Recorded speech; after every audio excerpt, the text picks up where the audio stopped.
مولا امیر المومنین کی شہادت کے تعلق سے۔ پھر وہ جملہ آپ کو یاد دلا دوں جو خود مولا نے پیغمبر سے فراق کی بنا پہ کہا تھا۔ یہ وہ ہستیاں ہیں جن سے فراق کا غم کبھی کم ہو سکتا ہے۔ ایک شب، دو شب، ایک ساعت، 2 ساعت ماتم کر کے، نوحہ پڑھ کے، مرثیہ پڑھ کے کہیں ہم حق عزاداری ادا کر سکتے ہیں؟ نعوذ باللہ، نہیں۔ خدا کی قسم ہم تو مسکراتے ہیں اپنی عام زندگی میں تو مجبوراً مسکراتے ہیں، ورنہ جو مصائب محمد و آل محمد پہ پڑے ہیں اس کے بعد کسی چاہنے والے کو، محمد کے کسی عاشق کو مسکرانے کا حق نہیں ہے۔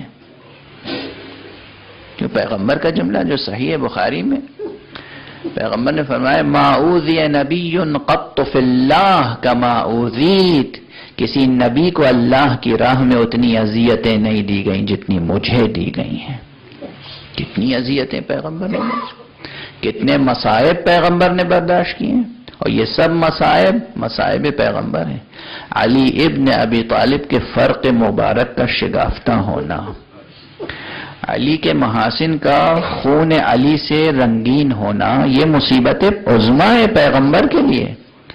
اسی لیے شب شہادت جب حضرت بے چین تھے اور کچھ دیر مصلی پہ ذکر الہی کرتے تھے اور پھر اٹھ کے صحن خانہ میں آتے تھے، آسمان کی طرف دیکھتے تھے، کبھی انا للہ و انا الیہ راجعون کہتے تھے، کبھی لا حول ولا قوت الا باللہ العلی العظیم فرماتے تھے، اور کبھی ایک جملہ کہتے تھے اللہم بارک لی فی الموت، پروردگار مجھے موت میں برکت عطا فرما۔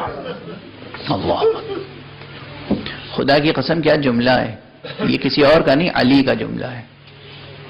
فرماتے ہیں اللہم بارک لی فی الموت، پروردگار موت کو میرے لیے بابرکت قرار دے۔ کس میں حوصلہ ہے جو یہ جملہ کہہ سکے؟ بیٹی سن رہی تھی، بیٹیوں سے ایسے جملے سنے نہیں جاتے ہیں، چاہنے والوں سے ایسے جملے سنے نہیں جاتے۔ علی اپنے مقام معرفت سے یہ بات کہہ رہے ہیں، علی اپنے عشق الہی کے ذوق کے ساتھ یہ جملہ کہہ رہے ہیں، مگر جناب ام کلثوم سن کے بے چین ہو گئیں۔ بابا آج آپ کس طرح کے جملے فرما رہے ہیں؟ بابا آج کیوں آپ پریشان سے نظر آ رہے ہیں؟ کیوں اس طرح بے تابانہ بار بار صحن میں تشریف لاتے ہیں، آسمان کی طرف دیکھتے ہیں؟ بیٹی جسے بےتابی سمجھ رہی ہے وہ بےتابی دنیا چھوڑنے کی بےتابی نہیں ہے، جلد از جلد لقائے حق کی بےتابی ہے۔ امیر المومنین نے بیٹی کو سمجھایا اور پھر آسمان کی طرف دیکھا اور پھر فرماتے ہیں بڑے یقین کے ساتھ ہاں ہاں یہی وہ شب ہے، اسی شب کا وعدہ کیا گیا ہے مجھ سے۔ اللہ اکبر، کیا جملے! علی وقت کو پہچانتے ہیں، علی ساعتوں کو پہچانتے ہیں، علی ہر شب کو پہچانتے ہیں، علی ہر سحر کو پہچانتے ہیں۔ علی کا مرتبہ، علی آغوش محمد کے تربیت یافتہ ہیں، روزانہ صبح نمودار ہوتی ہے۔ اگر آپ کو تاریخ نہ بتائی جائے تو آپ 2 صبحوں میں فرق نہیں کر سکتے۔ علی ہر صبح کو الگ الگ پہچانتے ہیں، علی ہر سحر کو الگ الگ پہچانتے ہیں، کہہ رہے ہیں آج اسی سحر کا مجھ سے وعدہ کیا گیا ہے، جیسے اس سحر کو پہچانتے ہیں۔ یہ علی، اور جب علی دنیا سے اٹھ گئے ہیں تو کل میں نے اشارہ کیا تھا کہ کس شب اٹھے ہیں امیر المومنین؟ اسی شب جس شب جناب عیسیٰ کو زمین سے اٹھایا گیا تھا۔ آپ دیکھیں یوں ہی نہیں، پیغمبر اکرم نے جناب امیر المومنین کی مثال دی ہے حضرت عیسیٰ سے، تو 1-2 مماثلتیں نہیں ہیں، بے شمار مماثلتیں ہیں علی میں اور عیسیٰ میں۔ لیکن دنیا نہ علی کو کل سمجھ سکی تھی نہ آج سمجھ سکی۔ بس ایک فقرہ عرض کرنے کا جی چاہ رہا ہے، کمال مظلومیت علی یہ ہے، علی اپنے وقت کے امام، علی اپنے وقت کے خلیفہ، علی اپنے وقت کے بادشاہ، علی اہل بیت کے بعد پیغمبر فرد اول، علی پیغمبر کے محبوب ترین شخص، علی وہ جن کے لیے پیغمبر کی سند ہے کہ اللہ انہیں چاہتا ہے، اللہ کا رسول انہیں چاہتا ہے۔ علی کے فضائل و کمالات اپنی جگہ، مگر ذرا سوچئے کہ دنیا والوں سے کیسے خطرات تھے علی کو کہ دفن کرنے کے بعد نشان قبر مٹا دیا گیا۔ توجہ ہے، یہ تاریخ اسلام کیسے دور سے گزری ہے۔ اور مجھے خیال آتا ہے کہ اس گھرانے کی مصیبتیں، ایک وہ تاریخ تھی جب علی نے فاطمہ کی قبر بنا کے فاطمہ کے نشان قبر کو مٹا دیا تھا، ایک یہ دن ہے کہ جب حسن نے بابا کی قبر بنا کے نشان قبر مٹا دیا۔ اسی لیے بعد میں تاریخوں میں اختلاف ہوا کہ قبر مولا کہاں ہے۔ کسی نے کہا دارالامارہ میں دفن کر دیے گئے، کسی نے کہا اپنے بیت الشرف میں دفن کیے گئے، کسی نے کہا بصرے بھیج دیا گیا، وہاں دفن ہوئے۔ مورخین نے اپنی اپنی قیاس آرائیاں کی، لیکن متفق علیہ قول، صحیح ترین قول یہی ہے کہ نجف اشرف میں جہاں آج آپ کا مزار مبارک ہے وہیں دفن ہے، لیکن اس وقت قبر کا نشان مٹا دیا گیا۔ اللہ اکبر۔ یعنی سوچنے کی بات ہے، علی جیسے عظیم شخص کی قبر کا نشان اس خوف سے مٹا دیا گیا کہ کہیں علی کے جنازے سے ویسے ہی بے حرمتی نہ کی جائے جیسے ان کے چچا جناب حمزہ کے لاشے سے بے حرمتی کی۔ معلوم ہے جناب حمزہ کے ساتھ کیا بے حرمتی ہوئی تھی۔ لیکن اب ایک جملہ کہوں بس، غالباً وقت بالکل تمام ہو چکا ہے۔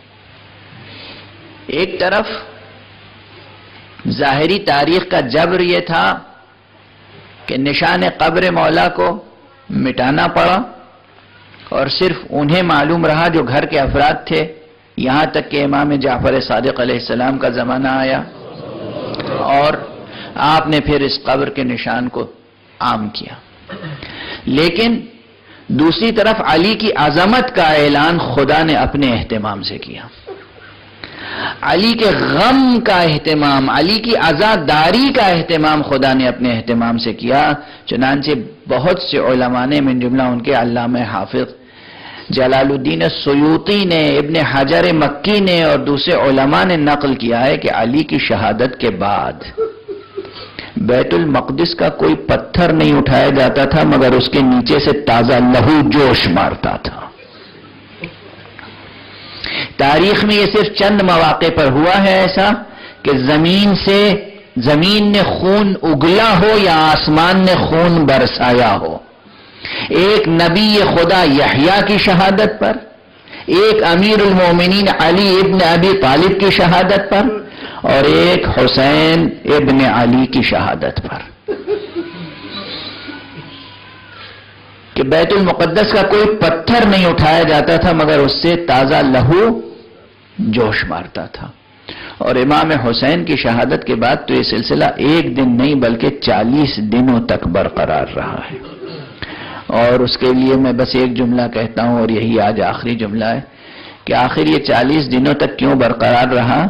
اس لیے کہ واقعاً شہادت کے فوراً بعد جنہیں رونے کا حق تھا انہیں رونے نہیں دیا گیا۔ آخر باپ کے جنازے پر بیٹی کو رونے کا حق تو ہے، باپ کے جنازے پر بیٹے کو رونے کا حق تو ہے، بھائی کے جنازے پر بھائی بہن کو رونے کا حق تو ہے، مگر جناب امیر المومنین اور جناب امام حسین کے جنازوں میں بس یہی فرق ہے، یا علی آپ کے لاشے پر جب غسل دیا جا رہا تھا تو کم سے کم زینب و ام کلثوم کو رونے سے منع کرنے والا کوئی نہیں تھا، مگر کربلا میں امام حسین علیہ السلام کی شہادت کے بعد نہ جناب زینب گریہ کر سکتی تھی، نہ ام کلثوم گریہ کر سکتی تھی، نہ 4 سال کی بچی گریہ کر سکتی تھی۔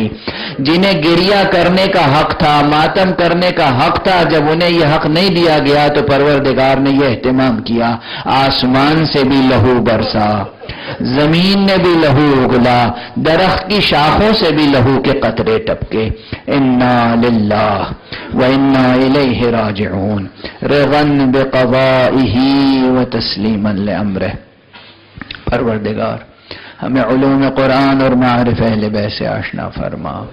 معبود ہمارے عشق امیر المؤمنین میں اور برکت عطا فرما، پروردگار معرفت امیر المؤمنین میں اضافہ فرما، پروردگار ہمارے یقین کے مراتب میں اضافہ فرما، پروردگار مسلمانوں کو جہالت کی تاریکی سے نکال۔ معبود 14 صدیاں گزر گئیں، اہل بیت مصطفیٰ مظلوم ہیں، پروردگار ظالموں کے سایہ نحس کو کوتاہ فرما، پروردگار جہاں جہاں بھی دنیا میں ظلم ہو رہا ہے ظالمین کے نام و نشان کو مٹا دے۔ معبود فلسطین کے مسلمانوں کی مدد فرما، پروردگار عراق کے مسلمانوں کی مدد فرما۔ معبود آج جس شقی نے یہ بیان دیا ہے، ابھی ممبر پر آنے سے 2-3 منٹ پہلے میرے پاس یہ بیان آیا کہ جس میں یہ کہا گیا ہے کہ ہمارا منصوبہ ہے کہ ہم زیادہ سے زیادہ سویلینز کو تباہ کریں، قاتل کریں غزے میں، فلسطین میں۔ پروردگار ان ظالمین کے سائے کو کوتاہ فرما، پروردگار اس ٹیرورسٹ اسٹیٹ کو جس کا نام اسرائیل ہے نیست و نابود فرما۔ معبود تمام عالم بشریت کو ان اہل شر سے راحت نصیب فرما، پروردگار اپنے ولی آخر کو اذن ظہور عطا فرما اور ان کے ہاتھوں سے اپنی رحمت و رافت و عدالت کا پرچم لہرا دے۔